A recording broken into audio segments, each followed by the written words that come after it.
Shalom adik-adik sekalian, apa kabarnya? Semua dalam keadaan sehat kan? Puji Tuhan. Ya, Pak Daniel tahu kalian pasti agak sedikit bosan ya. Oh ya, kalian pasti rindu untuk bertemu dengan teman-teman dan saudara-saudara kita di dalam Kristus.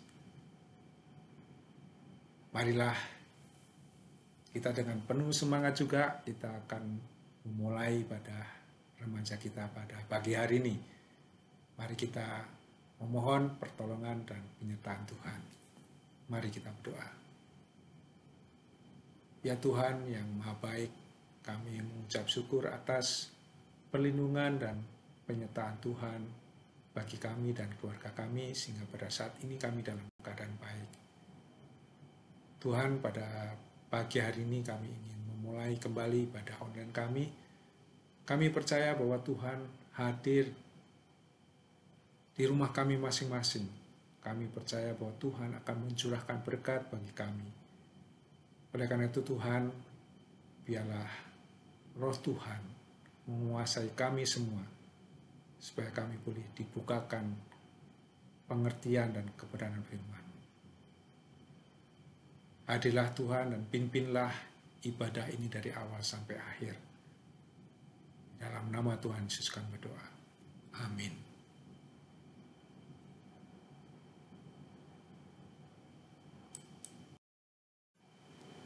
Adik-adik sekalian, kita akan bersama-sama membaca dan merenungkan firman Tuhan yang diambil dari Kitab Perjanjian Lama 1 Tawarikh 16 ayat 7 sampai 35. 1 Tawarikh 16 ayat 7 sampai 35. Dan pagi hari ini kita akan bersama-sama belajar untuk bersyukur. Belajar untuk bersyukur. Ayat tema kita dari 1 Tawarikh 16 ayat 29a yang berkata demikian.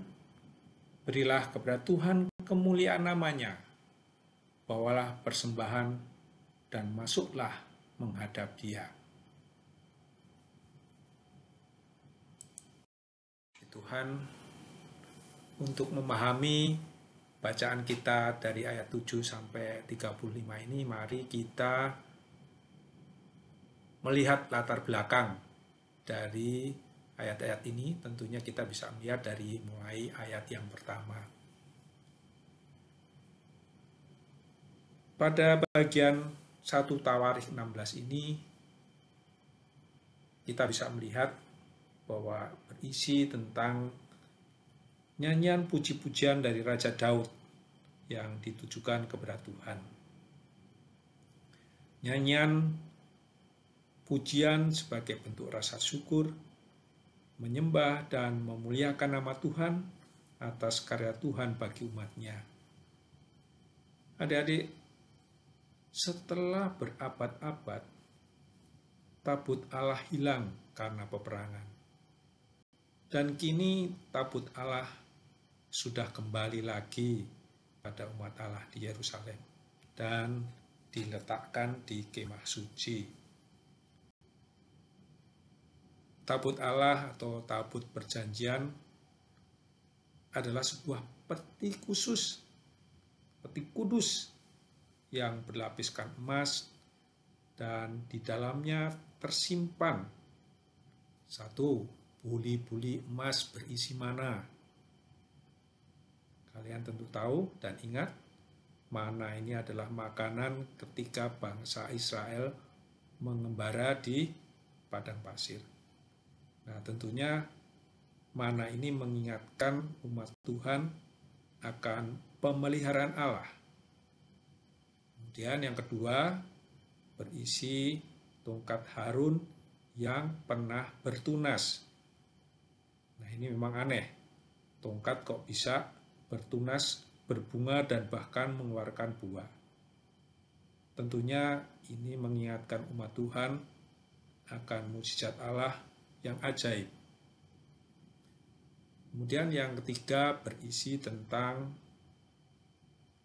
2 loh batu yang bertuliskan 10 firman. Nah, ini mengingatkan akan pentingnya firman Tuhan, firman Allah, sebagai dasar kebenaran bagi umat Allah. Tabut Allah ini sebenarnya juga merupakan tanda kemuliaan dan kehadiran Allah di tengah-tengah umatnya. Oleh karena itu, ketika tabut Allah atau tabut perjanjian ini sudah berada di tempat di kemah suci, maka Daud berserta umat Allah mempersembahkan korban bakaran dan korban keselamatan. Korban bakaran merupakan pernyataan pengudusan umat Allah. Nah, sedangkan korban keselamatan menyatakan persekutuan umat Allah dengan Allah sendiri. Adik-adik, hal ini sangat penting karena ini mengingatkan kita akan karya pengudusan Kristus melalui pengorbanan darahnya di kayu salib. Sehingga kita beroleh persekutuan kembali dengan Allah. Nah, itulah yang menjadi latar belakang mengapa pada ayat 8-13 nanti dan ayat-ayat seterusnya Daud mengajak kita semua untuk bersyukur kepada Tuhan. Daud mengajak seluruh umat Allah untuk menaikkan puji-pujian kepada Tuhan. Tidak hanya itu saja, Daud juga mendaftarkan bagaimana cara kita mengucap syukur, memuji, dan memuliakan Allah. Nah, kita perhatikan nanti beberapa ayat kunci ya, yang mengajarkan bagaimana cara kita mengucap syukur. Kita akan membaca mulai ayat 8. Bersyukurlah kepada Tuhan. Nah, kata bersyukur. Bersyukurlah kepada Tuhan artinya kita berbicara langsung kepada Tuhan. Panggillah namanya, menyerukan nama Tuhan. Perkenalkanlah perbuatannya di antara bangsa-bangsa. Ini berbicara tentang kebesaran Tuhan. Bernyanyilah baginya, bermazmurlah baginya. Percakapkanlah segala perbuatannya yang ajaib. Bermegahlah di dalam namanya yang kudus. Biarlah bersuka hati orang-orang yang mencari Tuhan. Carilah Tuhan dan kekuatannya. Carilah wajahnya selalu. Ingatlah perbuatan-perbuatan ajaib yang dilakukannya. Hal ini mengingatkan kita, mengingatkan diri kita sendiri tentang betapa tidak terbilangnya berkat dan pemeliharaan Tuhan yang ajaib dalam kehidupan kita. Mukjizat-mukjizatnya dan penghukuman-penghukuman yang diucapkannya. Hei anak cucu Israel hambanya, hei anak-anak Yakub, orang-orang pilihannya. Jadi melalui ayat 8-13 kita diajar oleh Raja Daud bagaimana kita memuji, mengucap syukur dan memuliakan Allah.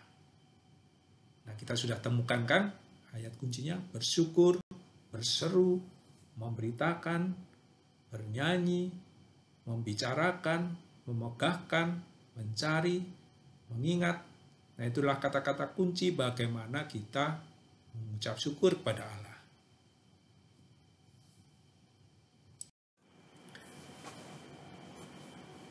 Bagian berikutnya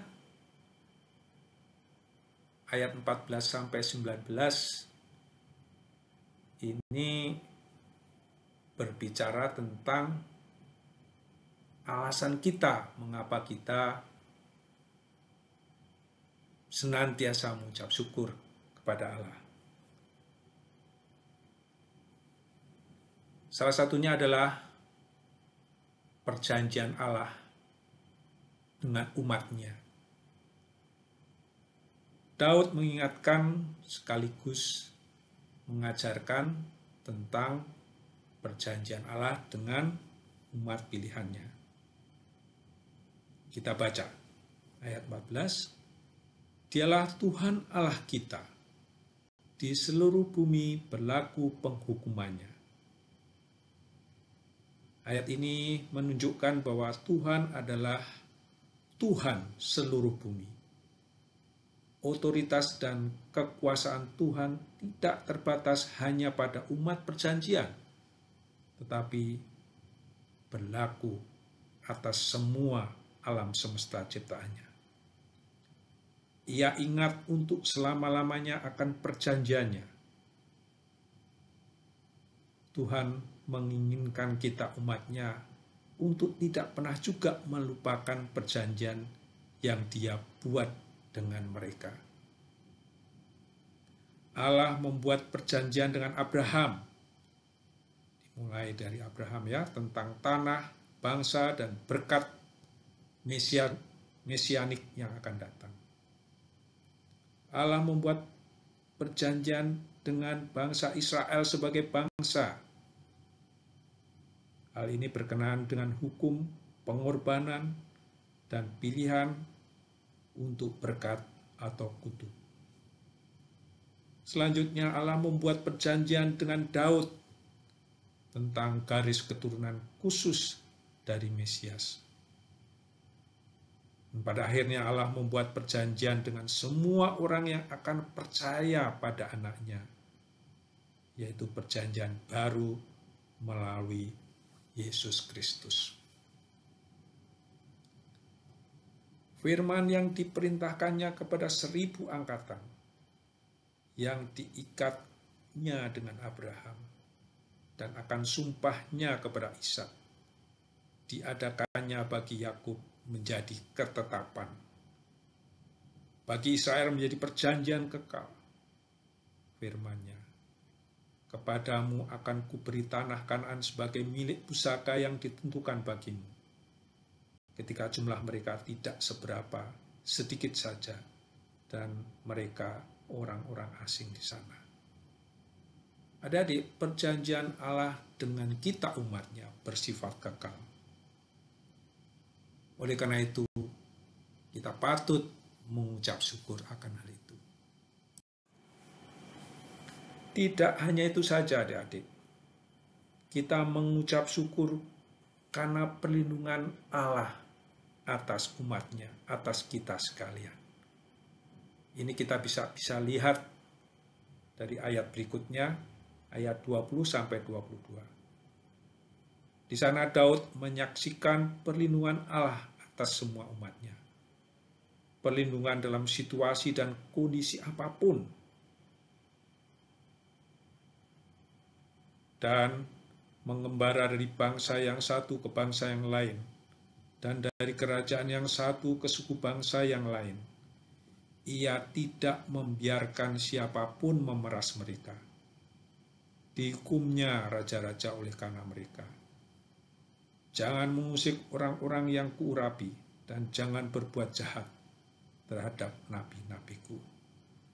Kita mengucap syukur karena Tuhan memberikan perlindungan atas umatnya. Dan perlindungan Tuhan tidak tergantung kondisi apapun. Perlindungan Tuhan, perlindungan yang penuh kuasa, karena Dia adalah Allah yang berkuasa atas segala ciptaannya. Oleh karena itu, dalam ayat berikutnya, ayat 23-30, Daud memerintahkan kita semua untuk memuji Tuhan. Daud menyatakan bahwa umat perjanjian Allah memiliki tanggung jawab khusus untuk memuji dan untuk memberitahu semua orang tentang kebesaran Allah dan keunggulan Allah di atas semua Allah. Bernyanyilah bagi Tuhan, hai segenap bumi. Kabarkanlah keselamatan yang daripadanya dari hari ke hari. Ceritakanlah kemuliaannya di antara bangsa-bangsa dan perbuatan-perbuatannya yang ajaib di antara segala suku bangsa. Sebab besar Tuhan dan terpuji sangat, dan lebih dahsyat Ia daripada segala Allah. Sebab segala Allah bangsa-bangsa adalah berhala, tetapi Tuhanlah yang menjadikan langit. Keagungan dan semarak ada di hadapannya. Kekuatan dan sukacita ada di tempatnya. Kepada Tuhan, hai suku-suku bangsa, kepada Tuhan sajalah kemuliaan dan kekuatan.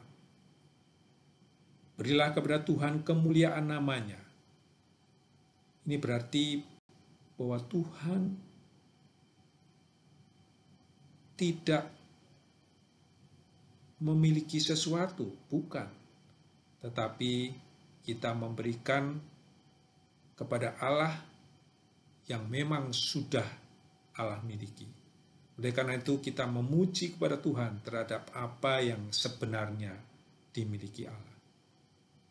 Bawalah persembahan dan masuklah menghadap Dia.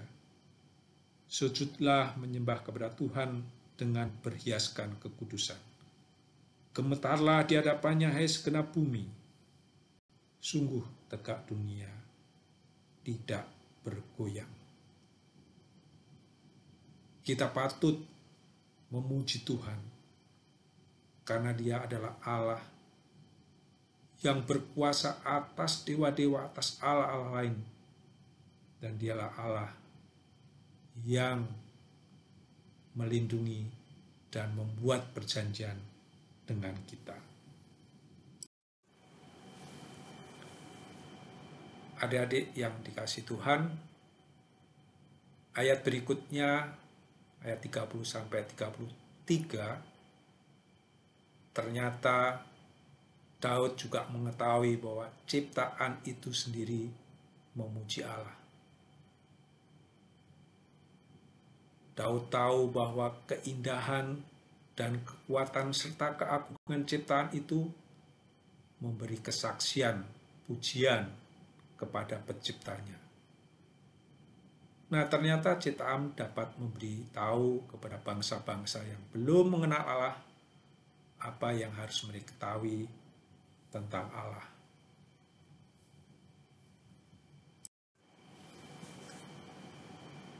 Adik-adik, dari bacaan di atas tadi sampai ayat 33 tadi dapat disimpulkan di ayat 34 sampai 36 bahwa kita patut merayakan kesetiaan Allah kepada kita, umatnya.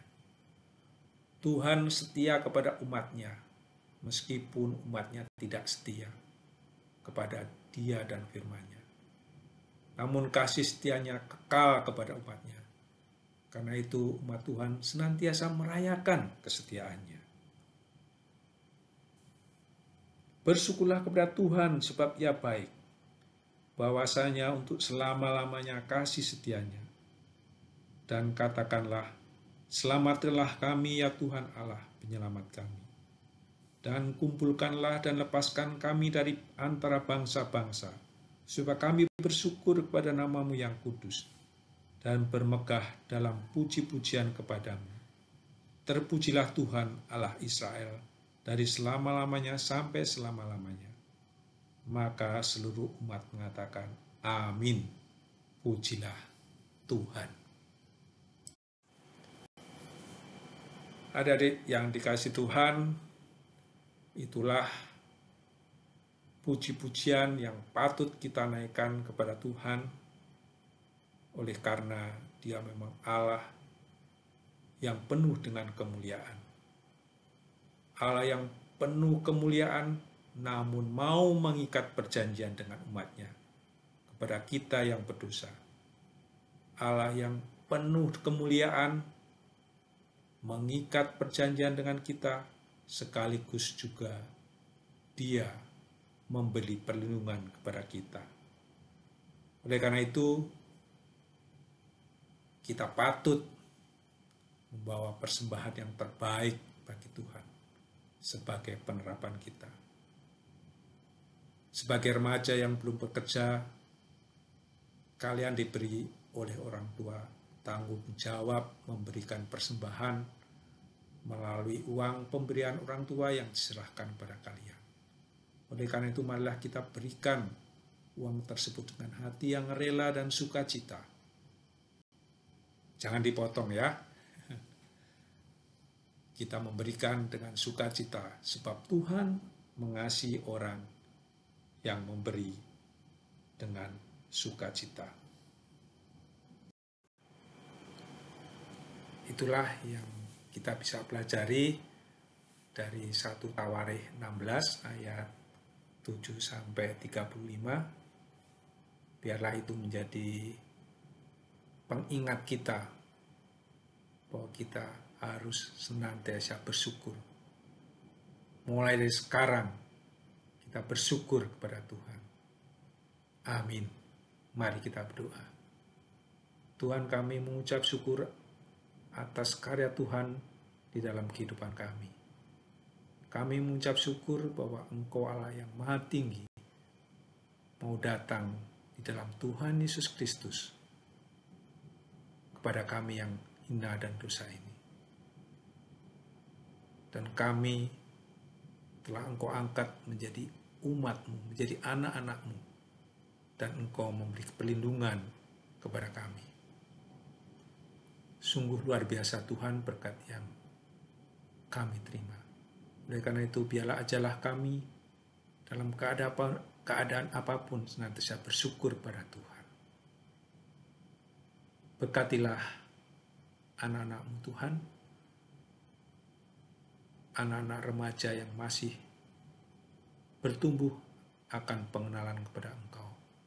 Biarlah Roh Kudus memberi hikmat dan pengetahuan agar semakin bertumbuh, semakin kuat di dalam Tuhan. Terima kasih Tuhan, kami percaya bahwa Tuhan akan senantiasa menyertai kami dari sekarang sampai selama-lamanya. Amin. Sampai bertemu minggu depan. Shalom.